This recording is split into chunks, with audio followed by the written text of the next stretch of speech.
Boa tarde a todos, sejam bem-vindos. Meu nome é Kendi. Neste canal nós falamos sobre a Palavra de Deus de uma maneira simples, objetiva, voltado para a vida cotidiana. Este é o Teologia na Prática.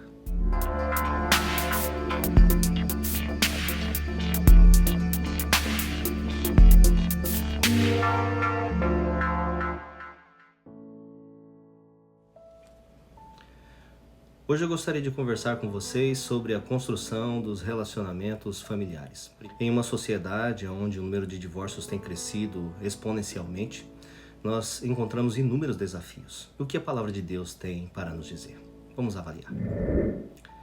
Primeiramente, Gênesis, capítulo 2, versículo 24. Vejamos.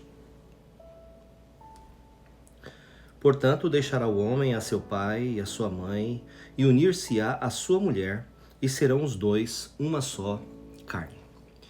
Vinícius de Moraes, ele disse a respeito do amor entre duas pessoas a seguinte frase: não é imortal posto que é chamas, mas que seja eterno enquanto dure.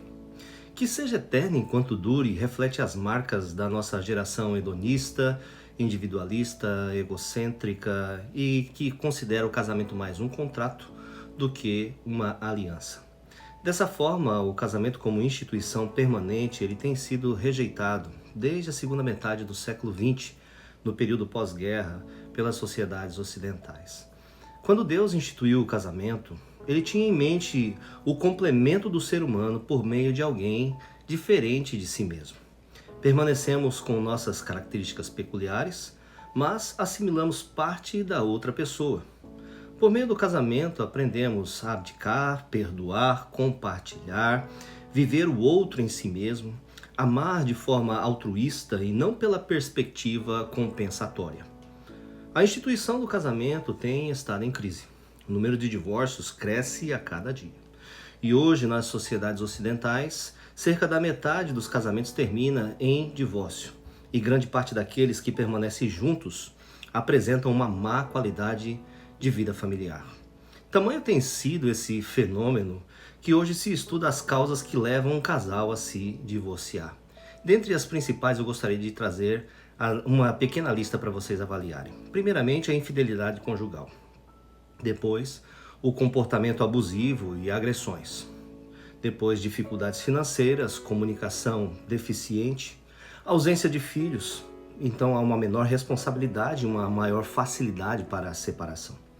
O living relations, que são os casais que moravam juntos antes do casamento. Um amadurecimento desigual, uma diferença acentuada nos graus de maturidade. Uma insatisfação também na vida íntima, ciúmes, brigas constantes, falta de dedicação e distanciamento. Às vezes, interferência da família do cônjuge nas decisões cotidianas do casal. E além disso, podemos observar a taxa do divórcio ser muito maior nos segundos casamentos. E quando as famílias são desfeitas, o casal sofre, os filhos são marcados emocionalmente, ocorrem prejuízos financeiros e a sociedade perde a sua estrutura. Ficam algumas perguntas. Primeira delas, como resolver o problema dos divórcios? Eu posso apresentar para vocês uma solução. A melhor maneira de nós resolvermos o problema do divórcio é casando certo. Então, como resgatar essa instituição de prioritária importância? É o que eu gostaria de avaliar com vocês à luz da Palavra de Deus. A Palavra de Deus nos ensina como construir o relacionamento conjugal. Vamos avaliar em 3 tópicos, ok? Primeiramente, a construção do casamento sob o conceito de aliança, não de contrato. O primeiro aspecto a ser compreendido em um relacionamento conjugal é a questão da aliança. E nós temos uma diferença entre aliança e contrato. Contrato propõe uma responsabilidade limitada. A aliança, que é um pacto, ela propõe uma responsabilidade ilimitada, incluindo lealdade até a morte e perda da vida independente. A vida individual já não é mais prioridade, mas sim a vida compartilhada. É o que nós lemos aqui no texto de Gênesis capítulo 2, versículo 24. Ele nos diz: por essa razão o homem deixará pai e mãe e se unirá à sua mulher, e eles se tornarão uma só carne. Pelo fato de ser um relacionamento de extrema importância, precisamos de garantias. E então nós temos os termos da aliança. Primeiramente, as promessas. Expressam o compromisso mútuo e é uma garantia de fidelidade no cumprimento da aliança. A promessa de amar, a promessa de ser fiel, a promessa de honrar, de cuidar, etc. Mateus capítulo 5, versículo 33, ele fala sobre isso. Vocês também ouviram o que foi dito aos antepassados. Não jure falsamente, mas cumpra os juramentos que você fez diante do Senhor. Nós precisamos cumprir tudo aquilo que nós falamos. Em um outro texto bíblico, o Senhor nos orienta que o seu sim seja sim e que o seu não seja não. Então, todo juramento que é feito verbalmente, ele tem igual peso àquele que é escrito e assinado. Segundo, nós temos os parâmetros dessa aliança. E os parâmetros indicam as condições sobre as quais o acordo será cumprido. E aí nós falamos, inclusive, na celebração da cerimônia de casamento, na alegria ou na tristeza, na saúde ou na doença e até que a morte os separe. Salmo 119, versículo 30, ele fala sobre isso. Escolhi o caminho da fidelidade, decidi seguir as tuas ordenanças. Fidelidade para com esse compromisso. Terceiro ponto a ser avaliado é um juramento diante de Deus, quando nós nos comprometemos nessa aliança de casamento. Malaquias capítulo 2, versículo 14 nos diz: É porque o Senhor é testemunha entre você e a mulher da sua mocidade, pois você não cumpriu a promessa de fidelidade, embora ela fosse a sua companheira, a mulher do seu acordo matrimonial. Por mais que os pronomes eles sejam aplicados aqui especificamente o homem como principal ator e a mulher como quem sofre, nós podemos aplicar isso para ambos os gêneros, né? Tanto para homem como para mulher é requerida a fidelidade. Quarto ponto a ser avaliado é o compartilhamento. Compartilhamento daquilo que anteriormente mantínhamos separados. Então, dentro desse contexto de aliança, nós passamos a compartilhar os nossos corpos, passamos a compartilhar os nossos bens, o nosso dinheiro, as nossas dívidas, os nossos filhos, os nossos enteados. Até mesmo, como diz lá no próprio texto de Gênesis, capítulo 2, versículo 24, nós seremos uma só carne. Uma vez casados, precisamos encarar esta aliança e os nossos votos com extrema seriedade. 1 Coríntios, capítulo 7, versículo 3, ele diz: O marido deve cumprir os seus deveres conjugais para com a sua mulher, e da mesma forma a mulher para com o seu marido. Não estamos falando apenas sobre vida íntima, mas todos os compromissos. Eclesiastes capítulo 5, versículos 4 e 5 nos diz: Quando você fizer um voto, cumpra-o sem demora, pois os tolos desagradam a Deus. Cumpra o seu voto. É melhor não fazer voto do que fazer e não cumprir. Em sua aliança inicial com a humanidade, Deus abençoou o homem e abençoou também a mulher. Enxergamos que ambos possuem o mesmo grau de importância e protagonismo dentro desse relacionamento. Gênesis capítulo 1, versículos 27 e 28 diz: Criou Deus o homem à sua imagem, a imagem de Deus o criou. Homem e mulher ele os criou. Deus os abençoou e lhes disse: Sejam férteis e multipliquem-se, encham e subjuguem a terra. Podemos observar a bênção de Deus para ambos. 1 Coríntios capítulo 7, versículo 14, quando pelo menos um dos parceiros recebe a Jesus, Deus se torna parceiro ativo na aliança do casamento. E o texto nos diz: Pois o marido descrente é santificado por meio da mulher, e a mulher descrente é santificada por meio do marido. Se assim não fosse, seus filhos seriam impuros, mas agora são santos. Dependemos da presença de Deus no casamento, nesta aliança, para que este seja bem sucedido. João 15, 5 diz: Eu sou a videira, vós sois os ramos. Quem está em mim e eu nele, esse dá muito fruto, porque sem mim nada podeis fazer. A palavra de Deus deve estar presente na vida diária da família.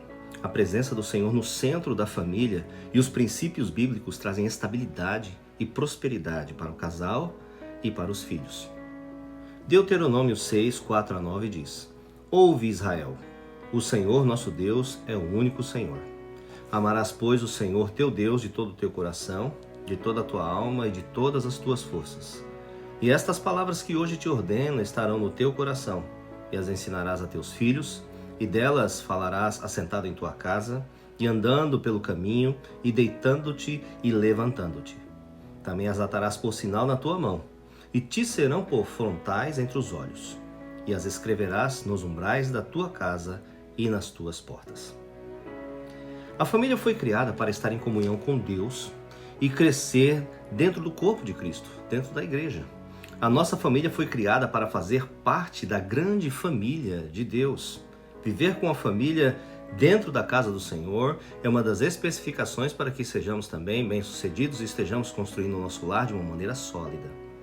Efésios capítulo 2, versículo 19 nos diz: assim que já não sois estrangeiros e nem forasteiros, mas concidadãos dos santos e da família de Deus.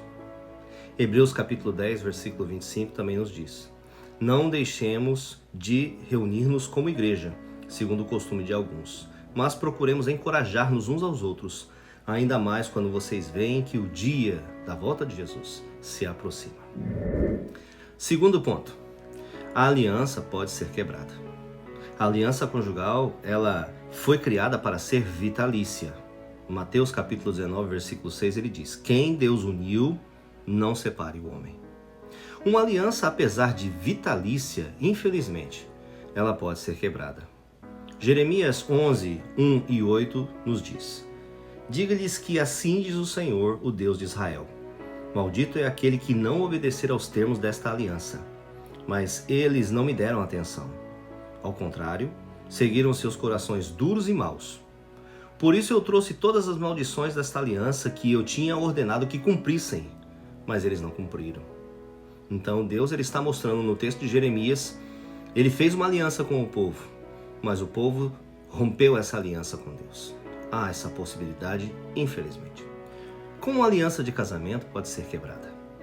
Mateus capítulo 5, versículo 32, Jesus ele nos mostra uma cláusula, a existência do adultério. O texto especifica a relação sexual, um adultério objetivo, e não o adultério conceitual, na mente, o olhar impuro. Segundo os meus professores de mestrado de teologia, o Dr. Sérgio Lira, o adultério objetivo ele tem o poder de quebrar a aliança de casamento. Contudo, pode não marcar o término do casamento por meio do divórcio. O divórcio é uma concessão e não uma obrigação. É aconselhável buscar todos os meios para restabelecimento da aliança e restauração do relacionamento, mesmo em caso de adultério. A separação precisa ser considerada como uma última opção. Então nós entendemos o quê? Que a aliança ela pode ser quebrada, mas ela pode ser restaurada sem haver necessidade de um divórcio. 1 Coríntios 7, 10 a 16, nós temos a cláusula de exceção de Paulo.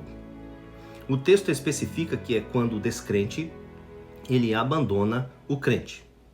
E não significa apenas deixar a casa, mas também quando este para de prover as necessidades do cônjuge de forma deliberada. Pode-se até estar na mesma casa, mas o abandono é caracterizado quando uma parte não se importa mais em cuidar da outra, como Cristo cuida da igreja, ou quando não honra a outra parte como a igreja honra a Cristo. Há diferentes tipos de abandono, e essa classificação ela foi feita com base no parecer de diferentes estudiosos da Bíblia, dentre eles Augusto Nicodemos, Hernandes Dias Lopes, Luiz Saião e pastores da nossa própria denominação. Primeiramente, abandono do relacionamento por causa da fé do cônjuge. 1 Coríntios capítulo 7, versículo 15, ele fala sobre isso. Segundo, abandono do relacionamento por motivos gerais, incompatibilidade, desinteresse e outros, quando o parceiro então decide pedir a separação. Terceiro, a violência contra o cônjuge é considerada a consequência do abandono do pacto de proteção e de cuidado do cônjuge. Nós temos, inclusive, na nossa própria legislação, a Lei Maria da Penha. E a violência ela tem diferentes faces. A violência física, desde empurrões até espancamento, lesões físicas, torturas. Nós temos também a violência psicológica, que é a diminuição da autoestima, controle das ações dos comportamentos, de controle do direito de ir e vir, controle das crenças e também das decisões. Isso promove danos emocionais por meio de ameaças, por meio de constrangimento, por meio de humilhação, manipulação, isolamento de parentes e de amigos. Ocorrem também, dentro do contexto da violência psicológica, insultos, chantagem, exploração, ridicularização, gaslighting, que nós chamamos também de distorção e omissão de fatos, para a pessoa duvidar da sua própria sanidade, se realmente ela é a correta ou é a errada dentro da situação, se ela é a vítima ou se na verdade ela é que está causando sofrimento. Terceira face da violência é a violência moral, que é a calúnia, a difamação, a injúria, o prejuízo da sua imagem pública. Depois nós temos o quarto tipo de violência, que é a violência patrimonial. Controle do dinheiro, privação de bens, deixar de sustentar a casa intencionalmente, a destruição de documentos, causar danos propositais aos objetos de uso pessoal daquela pessoa. Estelionato, que é enganar para tirar um bem de outro. Ainda existem outros tipos de abandono. Por exemplo, o abandono da intimidade, quando um cônjuge nega a intimidade ao outro deliberadamente, salvo algumas exceções, por exemplo, em questões de saúde, por afastamento involuntário devido a uma viagem, para buscar a Deus em períodos especiais de oração, de acordo com o próprio texto bíblico, ou quando ainda há mágoas pendentes, sem uma negociação e sem um acordo. Por isso é importante o diálogo para a resolução de todas as dificuldades e possíveis problemas que o casal tenha. Ainda na questão do abandono, existem os vícios, aqueles que comprometem a estabilidade da família. E nestes a pessoa primeiramente se abandona a sua saúde, abandona a sua profissão, não reconhecendo também o seu vício. Não busca tratamento e, por fim, prejudica o cônjuge, os filhos e a família como um todo. Isso pode ser considerado também como um abandono.